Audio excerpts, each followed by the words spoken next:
Here's a basic absolute value equation where values, if I put in 0 into the absolute value of 0 is just 0. And if I put in 1, the absolute value of 1 is 1. And if I put in -1, the absolute value of -1 is 1. And you're probably recognizing the pattern now. So the absolute value of 2 is 2, and the absolute value of -2 is +2.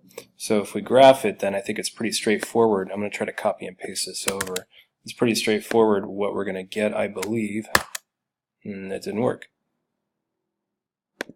And there we go. And there it is, I think. So -2, +2, -1, +1. Let me zoom in so you can see it a little better.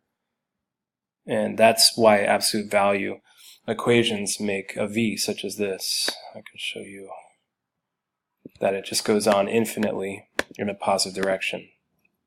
If I put a negative in front of it, it inverts. If I put a coefficient in front of it, it gets narrower. And if I put a fraction in front of it, in this case I'm going to use a decimal, it's going to get wider.